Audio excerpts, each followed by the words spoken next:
Hello दोस्तों, स्वागत है आप सभी का इस चैनल पे। और यहाँ पे जो है सो हम लोग 5 जनवरी का शिफ्ट 1 का पेपर एनालिसिस देखेंगे। ओके, तो देखते हैं। क्वेश्चन नंबर 1 है कि बृहदेश्वर का मंदिर जो है वो कहाँ पे है। एक बात याद रखना, जीके का क्वेश्चन कहीं से भी आ जा रहा है, तो आप लोग जो है सो जनरल साइंस, मैथ और रीजनिंग पे पूरी तरह से फोकस करना, क्योंकि यहाँ से आप अच्छा खासा स्कोर कर सकते हो।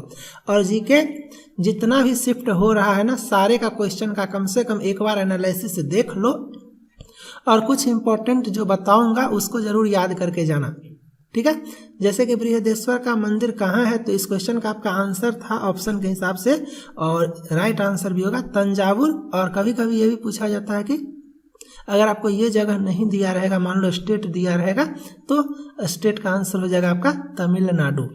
एक फुल फॉर्म से जो है एक क्वेश्चन हमेशा आया है यहाँ पे, what is the full form of LIGO, तो इसका आपका आंसर होगा laser interferometer gravitational wave observatory.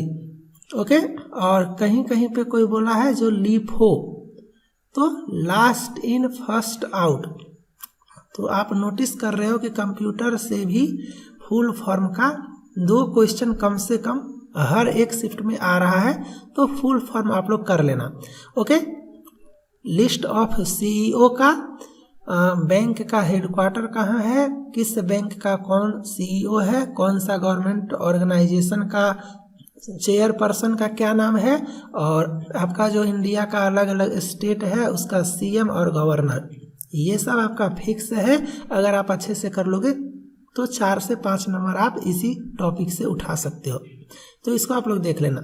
एक क्वेश्चन आपका जनरल साइंस से था, नर्वस जो है आपका neuron are related to which system of human body, तो इस क्वेश्चन का आंसर होगा नर्वस सिस्टम। और न्यूरॉन जो है ये ब्रेन का यूनिट कह सकते हो, कभी कभी क्वेश्चन आ जाएगा unit of brain is known as, तो आप कह सकते हो न्यूरॉन। और कभी कभी आ जाता है स्टडी ऑफ ब्रेन या स्टडी ऑफ नर्वस सिस्टम या study of neuron is known as, तो उस समय उसका आंसर होगा न्यूरोलॉजी।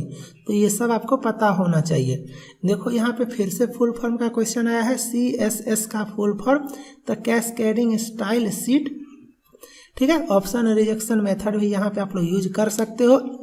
थोड़ी देर में जो है सो शिफ्ट 2 का एनालिसिस डालूंगा, और कल से जो है सो आपका ये एनालिसिस और थोड़ा सा स्टैंडर्ड फॉर्म में आएगा, मतलब एक क्वेश्चन से हम लोग 10 क्वेश्चन का कॉन्सेप्ट सीखेंगे। जैसे कि इंटरनेशनल डांस डे है, तो आज पूछा आपका इंटरनेशनल डांस डे, तो इस क्वेश्चन का राइट आंसर होगा 29 अप्रैल।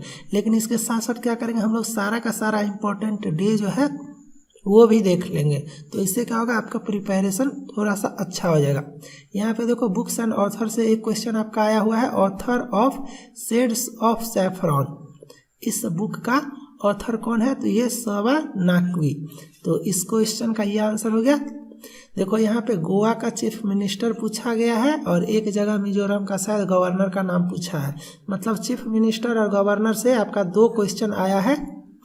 तो कोशिश करो ये 40 मार्क्स का जो आपका जीके जीएस है उसमें ये सब क्वेश्चन कम से कम 100% एक्यूरेसी के साथ बना ले।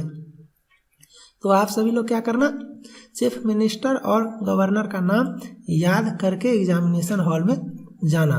तो चीफ मिनिस्टर ऑफ गोवा क्या है, प्रमोद सावंत। अब यहाँ पे देखो पोर्ट से रिलेटेड क्वेश्चन भी आ रहा है, बंदरगाह वगैरह से रिलेटेड क्वेश्चन आ रहा है, तो सारा लिस्ट है बंदरगाह का, देख लेना कौन सा नया है, कौन सा पुराना है, कौन सा सबसे बड़ा है, कौन सा सबसे ऊंचा जगह पे है, ये सारा। तो ओल्डेस्ट पोर्ट पूछा था, तो ये आपका कोलकाता में है, ठीक है। एक क्वेश्चन है which acid protect our stomach, तो अब हम लोगों का जो पेट में एक तो ये भी पाया जाता है कि HCl पाया जाता है, और ये भी याद रखना कि इसका जो है सो फुल फॉर्म है हाइड्रोक्लोरिक एसिड। एक क्वेश्चन आपका ये था फीफा वर्ल्ड कप का विनर जो है वो आपका कौन सा कंट्री है, कौन सा कंट्री फीफा वर्ल्ड कप 2018 जीता था, तो फ्रांस। देख रहे हो ना, कोई लिमिटेशन नहीं है, क्वेश्चन कहीं से भी पूछ सकता है। एक क्वेश्चन आपका आया था, ये भी साइंस से कह सकते हो, सिनेमा के पर्दे पर बनने वाला जो प्रतिबिंब होता है, इमेज फॉर्मेशन होता है, वो रियल इमेज होता है, ठीक है। शिवाजी स्टेडियम कहाँ है, मतलब पूरा इंडिया में जितना भी स्टेडियम है उसको भी आप लोगों को याद करके जाना है। तो शिवाजी, जैसे कि सॉल्ट लेक पूछेगा तो सॉल्ट लेक आप सभी को पता है कि कोलकाता में है। उसी तरह से शिवाजी स्टेडियम कहाँ है? न्यू दिल्ली में। यहाँ पे देखो, study of something is known as, ये वाला क्वेश्चन जो लॉजी वाला कॉन्सेप्ट है कम से कम 50 है। अगर ये 50 आप करके जाते हो तो 1 से 2 क्वेश्चन आपको यहाँ से भी मिल सकता है। ओके, तो फॉजिल्स आर स्टडीड अंडर, या study of fossils is known as, तो फोजियोलॉजी इस क्वेश्चन का राइट आंसर। यहाँ पे जब ये क्वेश्चन मैंने बताया था, ये क्वेश्चन सुपर इंपॉर्टेंट है, आप लोग इसका वैल्यू भी याद करके रखना, ठीक है। और जब मैंने बोला था कि ये एनर्जी का यूनिट होता है तो काफ़ी लोगों ने कमेंट किया था कि सर ये पावर का होता है। देखो वाट और किलोवाट पावर का होता है, बट इसके साथ आवर लगा हुआ है ना। Power equal to energy by time होता है ना, तो ये आपका वाट है, ये आपका वाट है, ये आपका एनर्जी का जूल और टाइम का सेकेंड। तो इसको क्रॉस मल्टीप्लिकेशन करोगे तो watt into second equal to joule. तो ये आपका पावर और ये आपका टाइम, तो पावर और टाइम मिल करके एनर्जी का यूनिट होता है। तो यहाँ पे ये पावर है और ये टाइम है, तो पावर इंटू टाइम करोगे तो एनर्जी का यूनिट होगा। और ये जो किलोवाट आवर है ना, इसी को यूनिट बोलते हैं, इसी को यूनिट बोलते हैं। ये यूनिट क्या है? इलेक्ट्रिसिटी का जो बिजली बिल आता है ना हम लोगों के घर में, बोलते हो ना इतना यूनिट मेरा बिजली का बिल आया है, इतना पर यूनिट ऐसे है। तो ये यूनिट जो 1 यूनिट ऑफ इलेक्ट्रिसिटी जो बोलते हो वो 1 किलोवाट आवर को ही 1 यूनिट बोलते हैं। यहाँ पे देखो फिर से फुल फॉर्म से आपका क्वेश्चन आया है। तो यहाँ पे CAA का पूछा है, तो CAA का फुल फॉर्म है सिटीजनशिप अमेंडमेंट एक्ट। कुछ लोग कमेंट करते हो सर मैथ और रीजनिंग का एनालिसिस डालिए। तो देखो मैं बार बार बोलता हूँ कि मैथ और रीजनिंग का वही क्वेश्चन आ रहा है जो कि आपका रेलवे प्रीवियस ईयर, रेलवे का जो आपका प्रीवियस ईयर पेपर हुआ था 2016 में।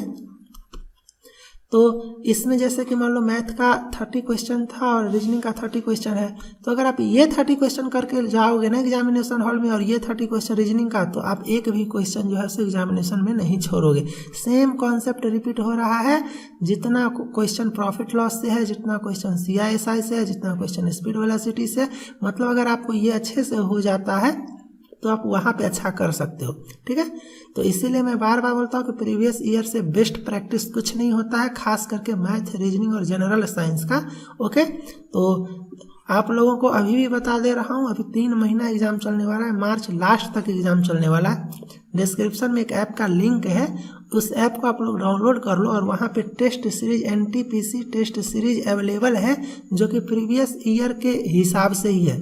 जिस डेट को हुआ था उसी डेट के नाम से टेस्ट सीरीज है। सेक्शनल भी है और फुल भी है। अगर आपका मैथ वीक है आप मैथ का टेस्ट लगाओ, अगर आपका रीजनिंग वीक है आप रीजनिंग का टेस्ट लगाओ, अगर आपका GK GS वीक है आप GK GS का टेस्ट लगाओ, और अगर आप चाहते हो कि पूरा फुल टेस्ट लगा करके अपना परफॉर्मेंस एनालिसिस चेक करें कि आउट ऑफ 100 आप 80 प्लस या 75 प्लस ला पाते हो कि नहीं, तो आप वो लगाओ और वहाँ पे अपना परफॉर्मेंस एनालिसिस चेक करो, और वहाँ पे नहीं समझ में आता तो फिर सॉल्यूशन देखो, ठीक है। तो ये काम करोगे तभी जा करके यहाँ पे आप 60 में एटलीस्ट 55 प्लस ला सकते हो। ये नहीं कर रहे हो तो ये आपकी गलती है। एक क्वेश्चन और है, first state of on the basis of language. आप सभी को पता है आंध्र प्रदेश भाषा के आधार पर सबसे फर्स्ट स्टेट का फॉर्मेशन जो हुआ था, उस स्टेट का नाम क्या है? तो आंध्र प्रदेश। थोड़ी देर में सेकेंड शिफ्ट का एनालिसिस आएगा। चैनल को आप लोग सब्सक्राइब करके रेगुलर रहो। इस तरह का पढ़ाने के साथ साथ जो एक्स्ट्रा इन्फॉर्मेशन देता हूँ ना, वो आप लोगों को ज़्यादा काम आने वाला है एग्जामिनेशन हॉल में, वो याद रखना, ठीक है। चलो अच्छे से मन से एग्जाम का तैयारी करते रहो। मिलते हैं नेक्स्ट लेक्चर में। Bye, thank you.